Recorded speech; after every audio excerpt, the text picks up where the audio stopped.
Cookbook tour. Cookbook tour. Cookbooks. Okay. Ooh. Hi friends, I'm Coley. This is Sweet Peaches Nutrition, and today I thought I would show you a little tour of my cookbook collection because I love books and I love cooking. Therefore, I love cookbooks. And several years ago, the Williams-Sonoma in our mall went out of business. So they had big sales on like everything in the store, including cookbooks. So that's when I got several of them. But so this is my first like adult like cookbook purchase when I was learning to cook for myself. Forks over knives. So this is all like plant-based, vegan. Actually, maybe I'll make another video about this, but my like interest in like cooking and healthy eating and like dietary changes and the nutrition all came like ultimately from watching the Forks Over Knives documentary. Let's see. It's a little wrinkled. Ah yes, this is the lentil soup I tried to make once, and instead of using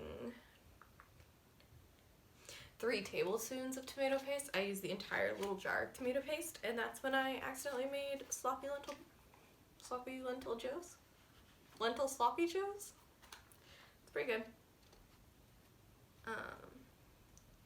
Yeah, would I buy this book again?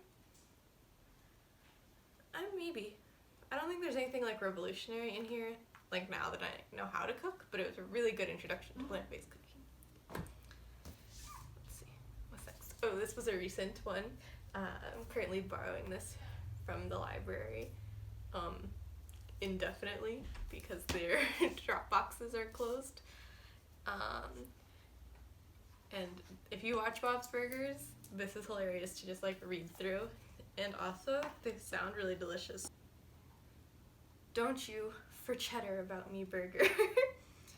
Don't get creme fraiche with me. Oh, yes, no. We're here, we're Greer, get used to it.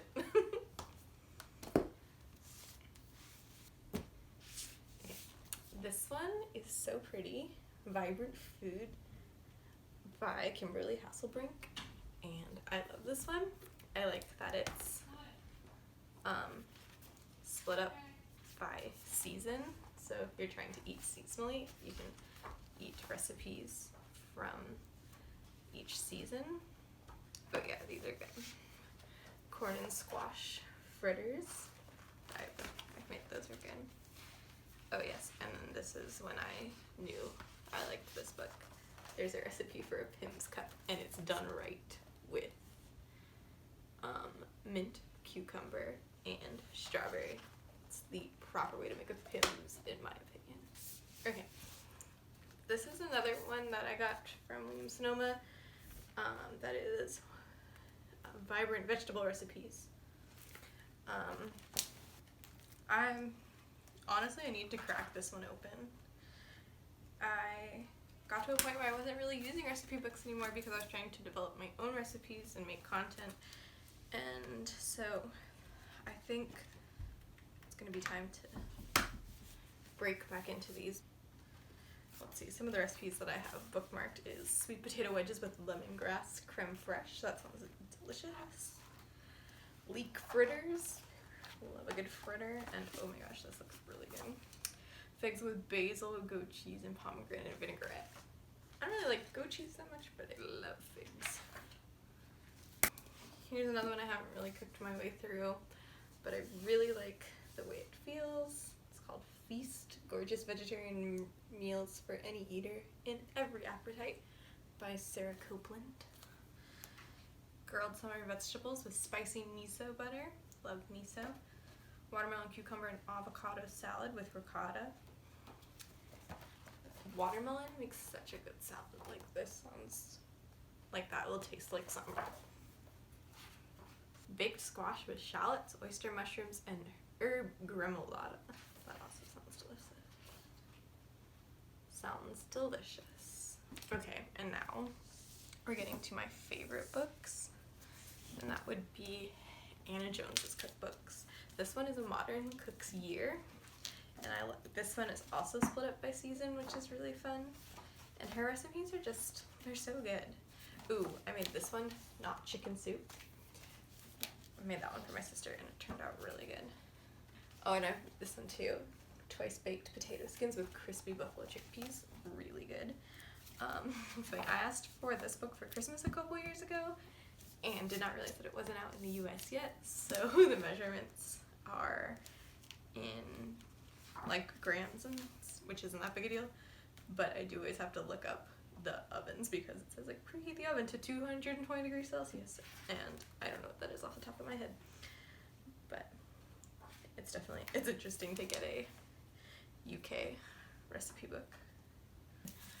And then this is the cookbook I've cooked out of the most, A Modern Way to Cook. Actually, this is how I found out about this from Rosianna, who did like a series where she just cooked her way through this cookbook and everything looked so good, and I was like, I must get that book. And like everything in here is just really good. Charred mushroom and cashew pizza. I make this all the time. It's so good, and the pizza dough only calls for water, flour, and olive oil, so it's super easy to make and doesn't really require anything too fancy. Oh, this butternut squash and cantonelli gratin, delicious. That's my cookbook collection. The newest one that I want to buy that I borrowed from the library is Indianish. That one was really good and was like a whole new cuisine of cooking that I don't have like a cookbook on, so that one's on my wish list. If I had to recommend one, it would probably be this one. But yeah, what do you guys think about cookbooks? Pro, cons? I know that like you can get anything you want, any information you want, you can get for free online, like any recipe. But sometimes I find that it's like overwhelming to just like go on Pinterest and find recipes, and I like the like tangibility of like holding a cookbook and flipping through a cookbook and picking out a recipe. So maybe that's just old-fashioned, maybe that's just me, but let me know, what do you think about cookbooks in the comments below? What's your favorite? Which one do I need to check out from the library whenever they open? I'll see you guys later. Bye!